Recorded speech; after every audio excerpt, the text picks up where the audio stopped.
LinkedIn News. What is your heart telling you right now? What is your next step? And how can you slow down and listen to it? Hey everyone, from LinkedIn News, this is In the Arena, a podcast exploring human potential. I'm Leah Smart, and every week you'll find me right here in conversation with bright minds and brave hearts, learning how we can improve our lives and our world by transforming ourselves.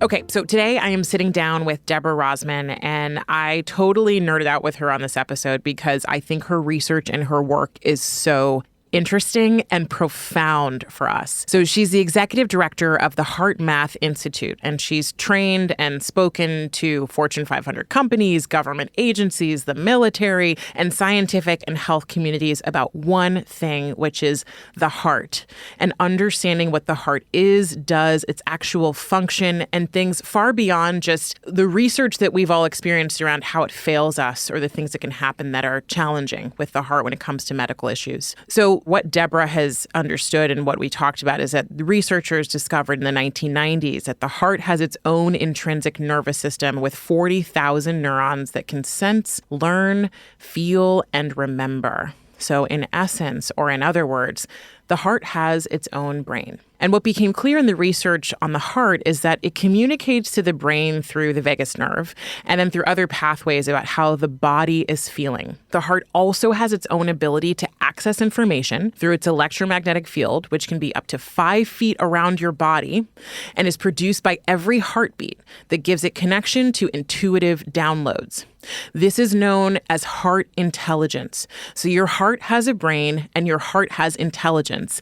And the way that Deborah and I talked about it in the conversation is like, you know, when you just kind of get the vibe from somebody, like the vibe check, and you're like, ooh, I love that or I don't love that. Part of that input and part of what you're receiving is that electromagnetic field that's being produced by the heart. Okay, so why is this important? Well, the heart sends more signals to the brain than the brain does to the heart, which indicates that the heart is the one that's usually telling the brain what to do. Now, Deborah's work at HeartMath is about helping people understand the tools they can use to reset their emotions in the moment and the power of the heart in regulating our emotions. We are feeling beings who think, not thinking beings who feel. And she uses this tool called quick coherence to help us each take charge of our emotions so we can come from a better place when we communicate, when we make decisions, and when we show up in the world. So I'm going to stop there. Here's Deborah teaching us more. I hope you enjoy this episode and that you learn some more about your precious heart.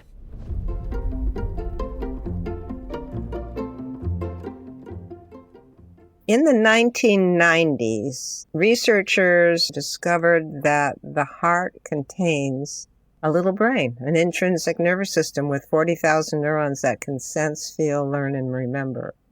And that the heart communicates through the vagal nerve and other pathways how the body is feeling to the brain upstairs.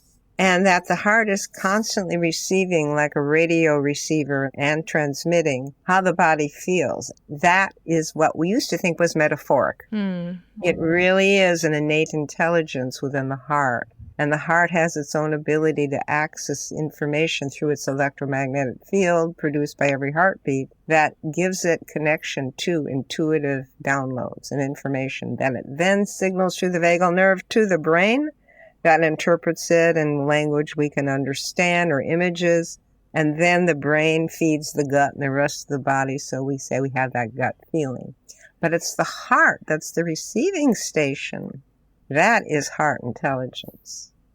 So when you say the heart has a little brain, you mean that there are a collection of neurons, or what's going on? Yeah, it's neurons, whole sensory neurites. We have slides showing it. Yes, and that little brain in the heart has neurons that are sensory, meaning they learn, they sense, they feel, they remember.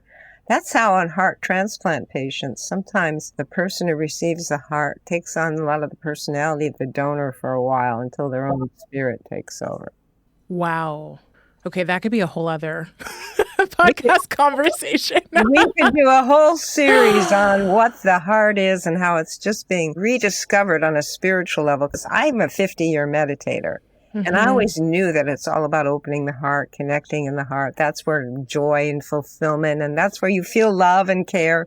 I taught children meditation, wrote a book on meditating with children in the 70s. And in a classroom, I'd say, who are you? Point to yourself. They never pointed up here. They pointed to their heart, our feeling center of being.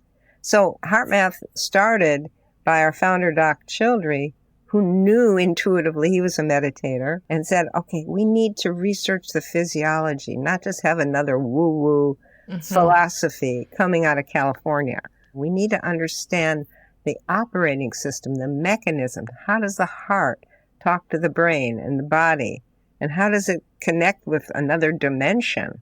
Is that researchable? And that's how we started our mission at the HeartMath Institute, was to research the heart, mind, body, spirit connection, see if we could find the connection.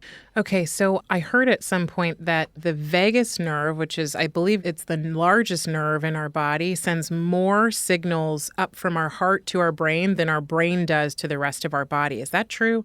Right, or even that our brain does back to our heart. Because most people were taught, including myself, and most doctors are taught, the brain controls the heart. And what we're finding, and the research is finding since the 1990s, the heart is a hormonal gland.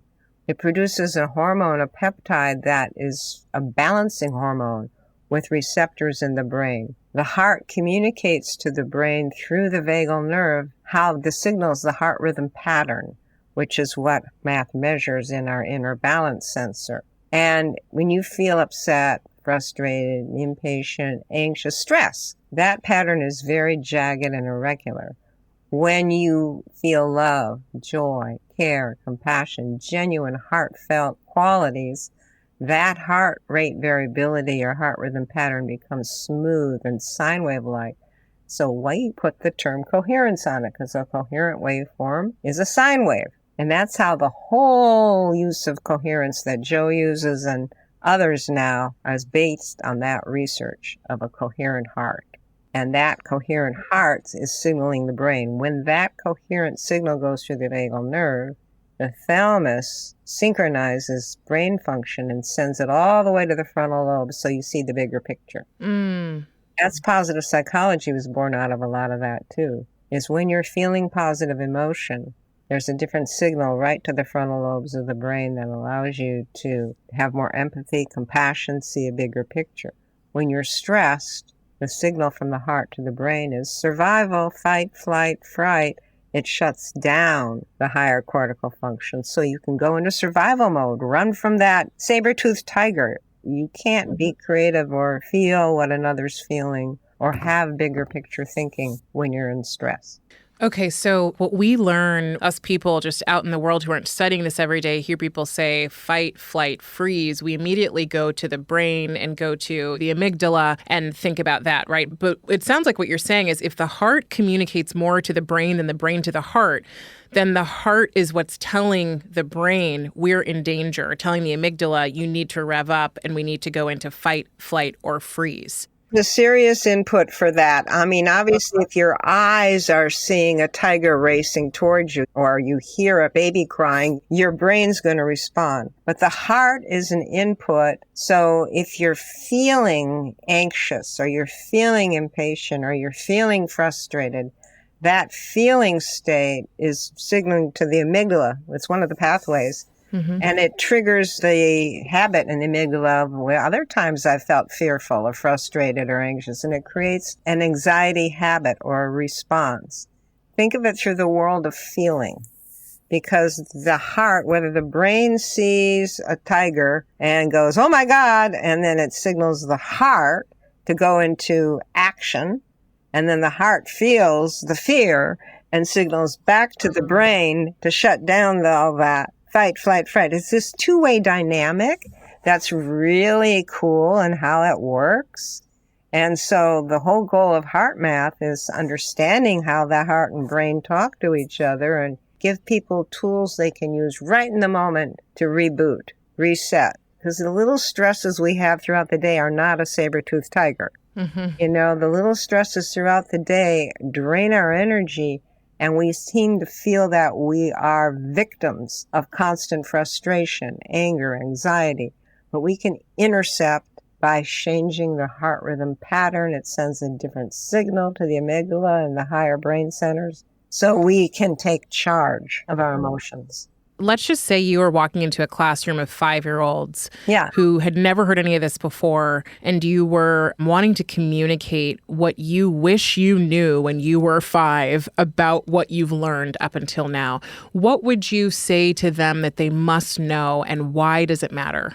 I would say to them, put your hand in your heart. Where do you live? Where is your deepest sense? And they always know that intuitively. And I would say, okay, that's your power center. And so when you feel hurt or angry or frustrated, here's what you can do. And then I teach them a technique called quick coherence. And if I have them hooked up to our inner balance or M-wave, they get to see their heart changing in real time. So I can share that quick coherence is to focus on the heart, pretend like your breath is flowing in and out of the heart or chest area. Just breathe a little slower, a little deeper than normal. Let's count to 5 as we breathe in.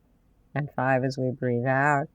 Now, as you keep doing this, I want you to focus or recall something that really warms your heart, like warm sunshine in your heart, or your mom baking chocolate chip cookies, or the love and gratitude you feel for your mom or your dad or your kitten or your dog. Feel the feeling as you breathe. Now, from there, you can make more intelligent decisions about things in your life. So that's an example. I just did that and it made me almost cry. It's funny, I came into this conversation with I call it alarm now as I learn more about anxiety. It was from something that happened earlier in the day that was sticking with me and it was frustrating me. And I'm not someone with high anger, but it certainly has sat with me for the last hour as I've made my way downtown and gotten to the office and sat down, and that helped. I'm a neck up person. And you said we don't learn early on that there's really much else to focus on or care about aside from what's going on from the neck up. This thing is going to be the determinant of how successful, happy, all these things that you are in life. And we get told that. But then through experience, if you really consider some of the richest experiences that you've ever had, when I consider those, they've had nothing to do with my intellect and everything to do with how I felt and what I was surrounded by. Exactly right. And you started this conversation with me about your audience is people going through transitions. And so much of what's happening in the world right now, of the uncertainty about so much, climate, politics, finances, the changes, the pandemic, it's causing people to go deeper actually in their hearts, a lot of people, because when there's nowhere else to go, we tend to go to our hearts to try to find some direction and clarity. It's pretty natural. And that is the operating system, is how do you do that more effectively? And how do you do that more on demand? And that's what we try to provide in our tools. People are at these transition points. And so that is perfect timing that people tend to be more open, more humble, more like, what do I do? And that was certainly true in my story. I can remember when I was 21, just out of college, going, what's it all about? There's got to be something else. Yes. And that's when something's opened up for me seriously in the heart. And it started to draw me into meditation and all sorts of synchronicities that led me on the path to where I am now. I had a similar experience at 26 or 27, so not far off from where you were, where I was like, I can't answer this question, but something inside of me knows that there's more. Yes. I didn't know what to do. I just knew, probably similar to you, it's just, there's something else and you must go figure it out. Exactly. Only you don't get to figure it out because Correct, that's right. intellect and that doesn't work. You have to really, and people can call it prayer or whatever, but it's like making that deeper connection with your real core being and opening, however you call it, to being receptive to what is it. And it's a humble state.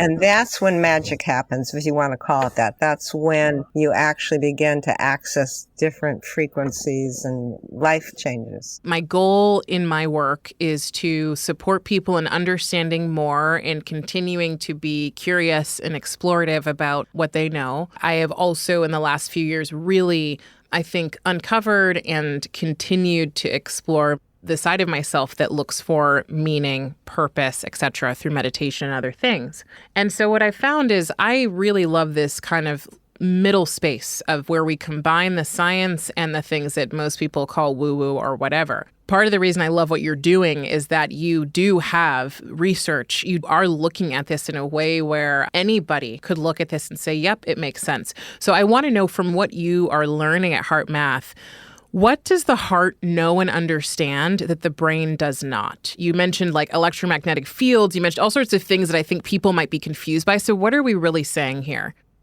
Think of your cell phone. It's communicating through electromagnetic fields. Or radio. You receive what's on that station. The little brain in the heart tunes to different frequencies.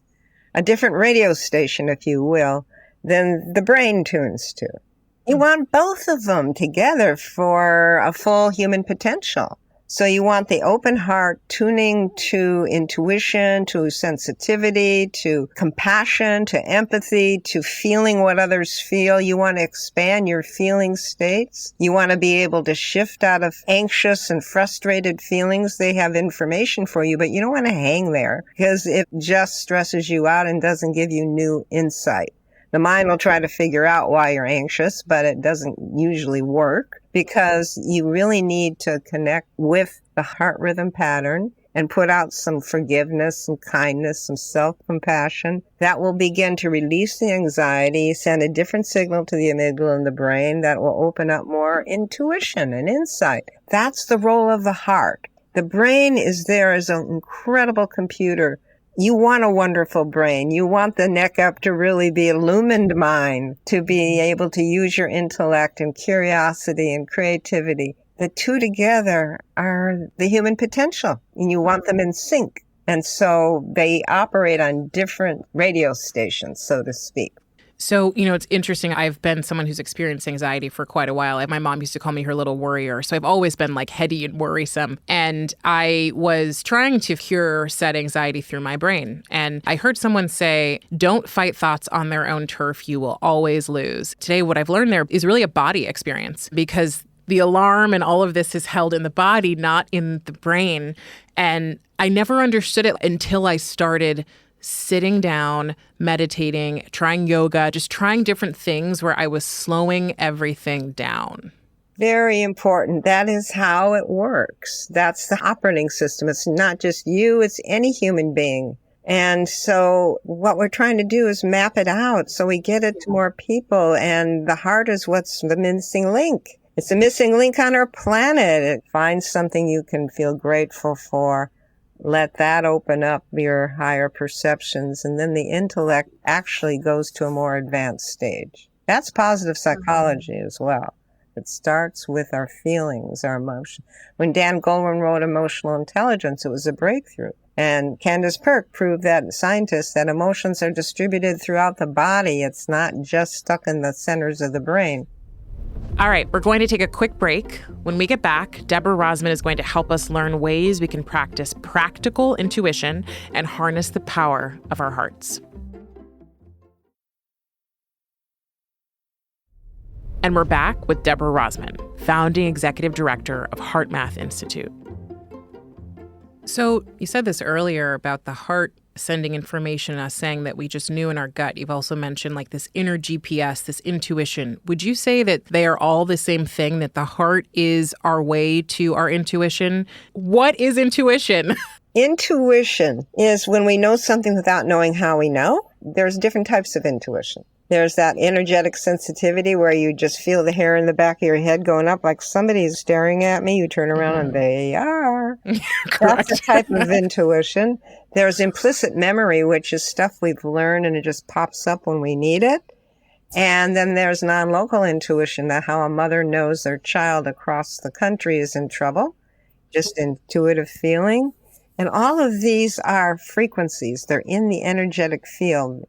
That's part of the new, is understanding everything's energy, everything's frequencies of energy. We like to focus on practical intuition, not about, can I guess a lottery number or psychic intuition? That's a type of intuition. But, it's more like what's practical, moment to moment. Should I take this phone call? Should I respond to this email now? It's like, how do you bring intuition into your daily moment-to-moment decision-making? So what's one way we can practice practical intuition?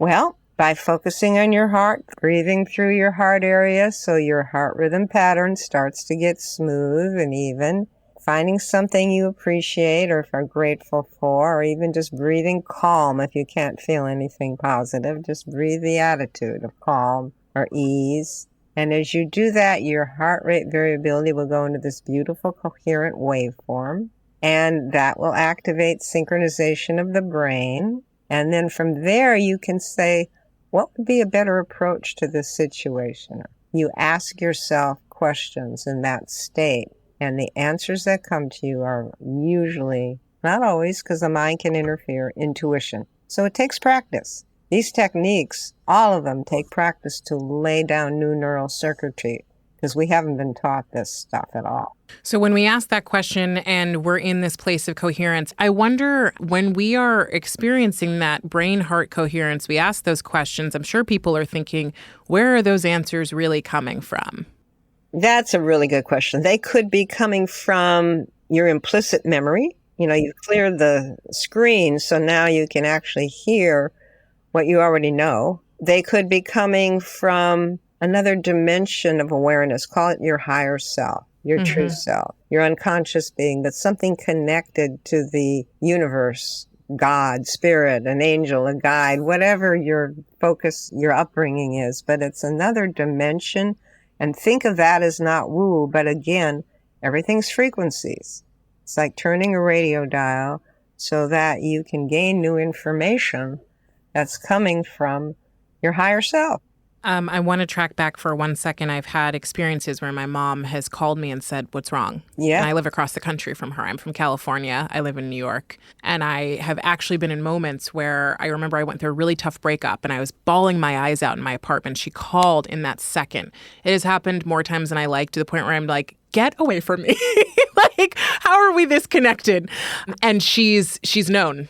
And it's funny because it forces me into a vulnerable position, right? But it's also like evidence is the best proof, and actually really having the experience to say like, oh, this has happened. And so I know there's something more, and we may not know every answer, but there is something going on here that's far beyond what we've been taught. And that's what it sounds like you are working to understand with the organization HeartMath, so that we can just lay the real foundation. That's what we're researching. And then out of the research, we develop techniques and tools that are science-based to help us connect with that more and become our own self-scientists. Don't just believe us or trust us. Be your own self-scientist. Use these techniques and see what they open in you. I mean, your mom's love for you puts you in resonance, so she can pick up your frequency when you're feeling something extreme. And that's not unusual. Mothers have that natural nurturing. That's how you can be moms and babies. They know when their baby's crying even before they hear it.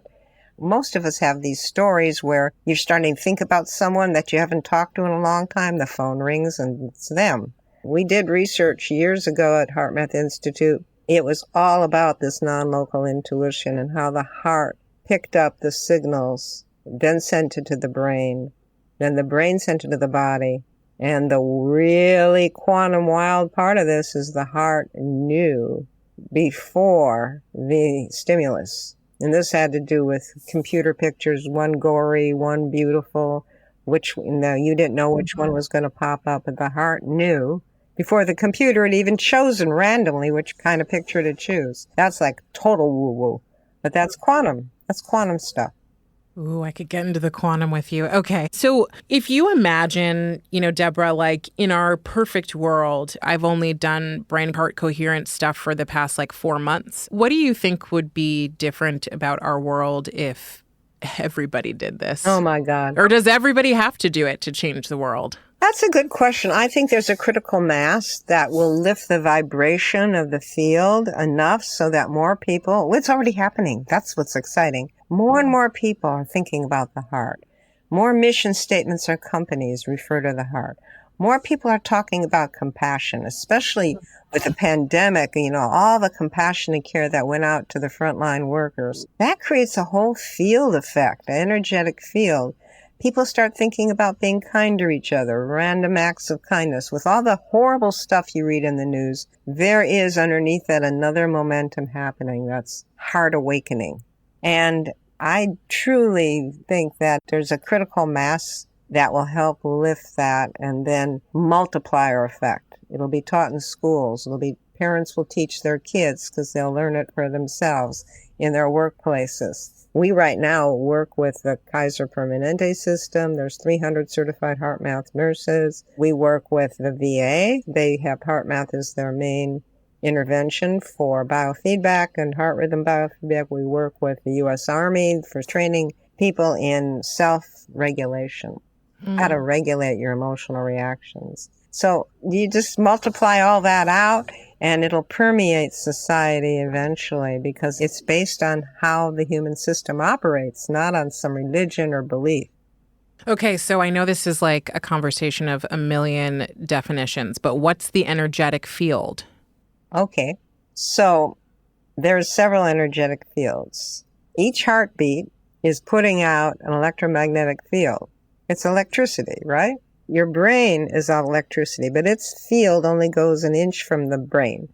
Hearts can be measured 5-6 feet away, and we feel it goes much farther. Our instruments can't measure it farther. That's how we pick up on each other's vibes. It's through the heart's field. So you can feel when somebody's upset, even if they're not facing you. You can walk into a room, we have expressions like, wow, those two people must have been arguing. The energy's so thick you can cut it with a knife. That's the energetic field. Your emotional state is broadcast with every heartbeat. That HRV pattern goes out, and that pattern is jagged and stressful. It's broadcast. And we've done research in the lab showing that someone's heart rhythm pattern can show up in the person's brain waves not touching them. It's standing 3 feet away. Those are energetic fields. Now, the planet has an energetic field. And when there's a solar flare that perturbs the field, the heart rhythm is the most affected in the body by that. Some of the solar flares, some of the Earth's rhythms in the field give us a positive lift. Some of them make us feel like a little more moody. How do we regulate our own reality so that we are in resonance with nature and in tune to the more positive elements of the field? I went to Joe Dispenza's retreat for a week in November, and I got back and I'd gone with a close friend, and she and I are both really open to this work and fascinated. It was a fascinating week. I tell anyone who's asked me, I just say, you just had to be there. I'm not going to tell you what happened because there's almost no point. And I learned that the hard way, and sharing that with a couple of people who were like, what? What I noticed and what I know to be true is the things that we don't understand, we often feel fearful of and threatened by. And we make assumptions about what adoption at any scale would mean for the current reality we live in. So, like, if you were to fast forward and say in 10 years there had been a critical mass, and I know you sort of answered this question, but I want to come back to it again, which is, does this whole body of research and this work mean that our lives and our world and our existence has to completely change in such a way that it breaks everything that we've built? Do we need to break everything we've built? So when you consider this, what is it we're heading towards? And does it mean everything in our society has to break down? Or are there things that just have to subtly shift? I think it's both. There's things breaking down right now. We're on a certain track, and then we have to break down in a transition or an illness or a financial challenge or a relationship breakup, and we open to something new, and we look back and go, wow, that was the best thing that happened to me. You sure don't feel that way in the moment. So some things have to break down. Some things have to be turned upside down to get right side up in society. But there's other things that's an evolution. That's an unfoldment. That's an awakening and a ride into the new, which is the more rewarding way to grow. But life is all about chaos and coherence and growth and challenge and fulfillment. And that's a spiral. And so I think for society 10 years from now, there's going to be a lot that still has to shake up to loosen the old rigid patterns and mindsets. And then there's this heart awakening going on too, where more love, more kindness, more care, more compassion, more connection. It's amazing how much of that is going on. People coming together for solutions, whether it's related to climate or energy or relationships. There's just a phenomenal amount of shift happening that is wonderful and positive. That's where the heart's intuitive guidance can help us find more of a straight and narrow path, a straight line to minimize the stress and maximize the creativity and innovation and connection with our true self. So, Deborah, what I'm hearing you say, and certainly there's so much research behind this, but I do feel like I'm hearing a call for just slowing down. Yes. The pandemic was a global pause. Everybody had to really slow down, whether they were ready to, wanted to, or not. Now it's up to us as we're coming out of that to remember some of the positive that we learned during those times and really slow down the racing mind. Most people don't want to go back to how they lived before the pandemic. 50% of workers don't want to go back to work at the office. They want more work-life balance. They want more nurturing. They want more emotional quality of life. What they value in terms of relationship or gardening or living life in a way that's more rewarding and fulfilling. You have to slow down to even listen to yourself or listen to your heart in terms of what would really fulfill you. And so, yes, it is slowing down, tuning in, and then stepping into what your heart says. Sometimes we get scared to do that because we don't know where it's going to lead us. But start on easy things, simple things that aren't so big, and then you learn how to live day to day, moment to moment, more of a heart-directed life. That's when fulfillment really happens. That's when you start to magnetize new friends, new opportunities, new synchronicities. That's like a new dimension of living, and that's the promise. That's where we're headed. Deborah, I'm going to have you complete these 3 statements. Better humans are... Better humans are those with compassionate understanding of themselves and others. Better work is... Better work is when your heart's into it and it's fulfilling because you're of service. You're serving a bigger cause or serving others. That's what nurtures the heart. And a better world has... Better world has people getting along with each other, which is heart connection, understanding we're all together here. We all live in this one big yard called Earth.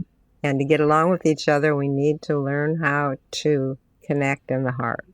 I love it. Thank you so much for being here and for just sharing the work that you're doing and giving me the space to ask you all the questions that I assume that people who don't get to sit in this work want to ask or would help them understand more about why they should care about this. So thank you. That was Deborah Rozman, psychologist, author, and educator. One big thing before we go. So here's the deal. I think so many of us spend a lot of time in our heads. We get trained to rely on our intellect, our logic, to make the decisions we need to in our lives that will hopefully result in happy lives and ones of well-being. What I understood from this conversation and what I've understood from the HeartMath Institute is there's another way. There's another access point that we can use to make decisions to feel better, to show up in the way we want to, and that's through the heart. So all I'm going to ask you to do is take a few minutes. Try it today, try it again tomorrow, and notice what it's like when you get into your heart, get out of your head, and what you're like when you walk around the world when you do that. Notice the difference. I feel like the best way to prove to yourself what works and what doesn't as you explore different things that will help you move about the world in the way that you want to is to try it. Evidence and experience are the ways for you to understand and then actually believe in the things that you try. So get out there and try heart coherence. And if this conversation has you thinking about your heart, different ways to access better versions of yourself, to slow down and to connect with other people, share it with somebody else who might need to just slow down or might need to feel just more connected to themselves. You can always help other people like you find this show by leaving us a rating before you go. Even better, write a 1-sentence review telling me about the way that you're practicing strengthening your own connection to your heart. And as always, you can find me on LinkedIn writing about human potential and meaningful living. In the Arena is a production of LinkedIn News. The show is produced by Alexis Ramdow and Rafa Fariha. Asaf Gadron makes sure we sound good in the studio. Joe DeGiorgi mixed our show. Enrique Montalvo is the executive producer of LinkedIn Editorial Productions. Dave Pond is head of news production. Courtney Koop is head of LinkedIn Original Audio and Video. Dan Roth is the editor-in-chief of LinkedIn. And I'm Leah Smart. Thanks for coming with me, and I'll see you next week.